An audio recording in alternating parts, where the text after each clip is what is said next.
യുഎസിലെ രാഷ്ട്രീയക്കാർ ഇസ്രയേലിൽ നിന്നും പരസ്യമായി തന്നെ കൈക്കൂലി വാങ്ങുന്നു എന്നാരോപിച്ചുകൊണ്ട് പാകിസ്ഥാൻ പ്രതിരോധ മന്ത്രി ഖാജ ആസിഫ് ഗുരുതരമായ പരാമർശം ഇപ്പോൾ വലിയ വിവാദങ്ങൾക്കാണ് തിരികൊളുത്തിയിരിക്കുന്നത്. കഴിഞ്ഞ ദിവസം നടന്ന ചാനൽ അഭിമുഖത്തിലാണ് ഈ പരാമർശം നടത്തിയിരിക്കുന്നത്.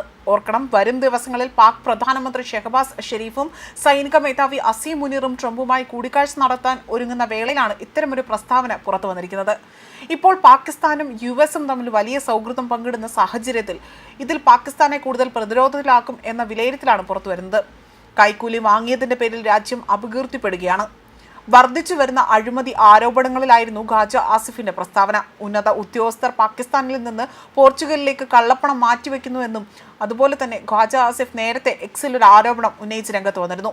അഴിമതിയുടെ പേരിൽ രാജ്യം അപകീർത്തിപ്പെടുകയാണ്. അതേസമയം യുഎസിലെ രാഷ്ട്രീയക്കാർ ഇസ്രയേലിൽ നിന്നും പരസ്യമായി തന്നെ കൈക്കൂലി സ്വീകരിക്കുകയും ചെയ്യുന്നു. എനിക്ക് കൈക്കൂലി വാങ്ങേണ്ടി വന്നാൽ ഞാനും അതും ചെയ്യുമെന്നാണ് ഖാജ ആസിഫ് പറയുന്നത്. കഴിഞ്ഞ ദിവസം ജിയോ ടിവിക്ക് നൽകിയ അഭിമുഖത്തിലാണ് ഇക്കാര്യങ്ങൾ പരാമർശം നടത്തിയിരിക്കുന്നത്. ഗാസയിൽ നടക്കുന്ന ഇസ്രയേൽ ആക്രമണങ്ങളെയും ഖാജ ആസിഫ് വിമർശനം ഉന്നയിച്ചു. ഇസ്ലാമിക രാഷ്ട്രങ്ങൾ നാറ്റോ പോലുള്ള ഒരു സൈനിക സഖ്യം സ്ഥാപിക്കണമെന്നും ഖാജ ആസിഫ് ഈ അഭിമുഖത്തിൽ പറയുന്നുണ്ട്. അതേസമയം സെപ്റ്റംബർ 25 നടക്കുന്ന UN പൊതുസമ്മേളനത്തിനിടെ അത് സംബന്ധിച്ചുകൊണ്ട് ട്രംപുമായി പാക് പ്രധാനമന്ത്രിയും സൈനിക മേധാവിയും വരും ദിവസങ്ങളിൽ കൂടിക്കാഴ്ച നടത്തുമെന്ന വിവരങ്ങൾ പുറത്തു വന്നിരുന്നു. പാകിസ്ഥാനിലെ പ്രളയം മുതൽ ഖത്തറിനെതിരെ ഇസ്രയേൽ നടത്തിയ ആക്രമണങ്ങളടക്കം ചർച്ചയായേക്കുമെന്ന സൂചനകളാണ് പുറത്തു വന്നത്. ഇന്ത്യയുമായുള്ള നയതന്ത്ര പ്രശ്നം ചർച്ച ചെയ്തേക്കുമെന്നും റിപ്പോർട്ടിൽ പറയുന്നു. എന്നാൽ കൂടിക്കാഴ്ചയെക്കുറിച്ച് ഔദ്യോഗിക പ്രഖ്യാപനങ്ങളൊന്നും തന്നെ ഇതുവരെയും പുറത്തു വന്നിട്ടില്ല. അതേസമയം ഖത്തർ ആക്രമണത്തെ വിമർശിച്ചുകൊണ്ട് പാകിസ്ഥാനെതിരെ ഇസ്രയേൽ കഴിഞ്ഞ ദിവസം ആഞ്ഞടിച്ച് രംഗത്ത് വന്നിരുന്നു.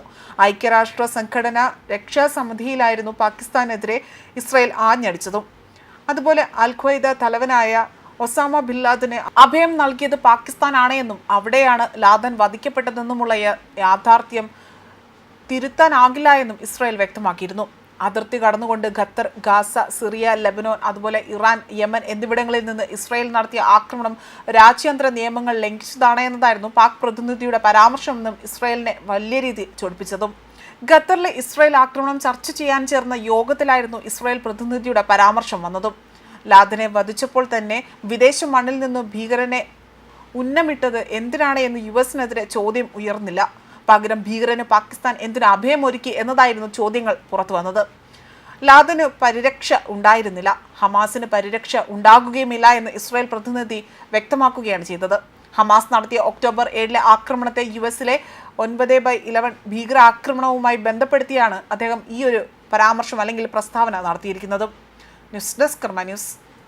ഈ ഓണത്തിന് മൈജിയിൽ മൊബൈൽ ഫോണുകളുടെ മാസ് കളക്ഷൻ, മാസ് വിലക്കുറവ്, സൂപ്പർ EMI ഓപ്ഷനുകൾ, ബ്രാൻഡ് ഓഫറുകൾ, ഇതിലെല്ലാത്തിലും ഉപരി മൈജി സ്പെഷ്യൽ ഓണം ഓഫറുകൾ.